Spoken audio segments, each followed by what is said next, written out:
Freedom of speech is only increasing in prominence.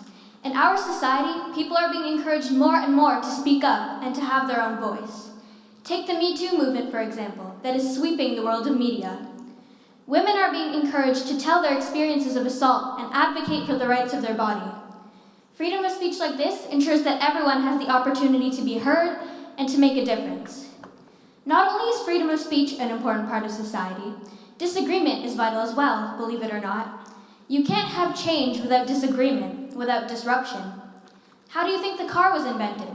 Because someone objected to the idea of only having walking and horse-drawn carriages for transportation.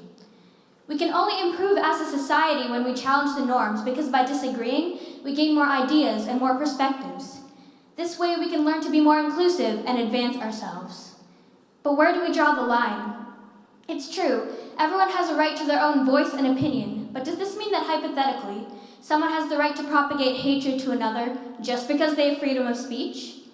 Simon Wiesenthal once quoted that freedom of speech is not freedom to propagate hatred. I think this is absolutely true, and more people need to understand this. Having the right to your own voice and disagreement is crucial, but using this right to justify hatred is a violation. Freedom of speech and being able to challenge the status quo is important, but for moving forward and creating positive change, emphasis on positive. Discriminating against someone for something like the color of their skin, something they can't change and should be proud of, is not demonstrating freedom of speech. This is propagation of hatred, a different phenomenon altogether. Starting to believe that freedom of speech equals freedom to propagate hatred, that creates negative conflicts. This is the sort of thing that causes wars and misunderstandings and actually hinders the advancement of society. It can reverse the effects of freedom, because if one party displays hatred towards another, they can feel degraded and not want to share their opinion anymore. The right to a voice is a privilege. Still, in some countries, it's common for people to display hatred towards others with different beliefs on religion and sexuality, and these victims barely have a say. For us who are fortunate enough to have this right, we should not abuse it to convey hate and negativity. Like I said, freedom of speech is increasing more than ever before, so it's important that we educate our generation of this right.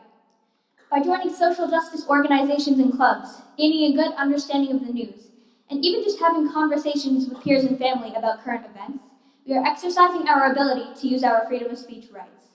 We are learning more about the world and each other's perspectives.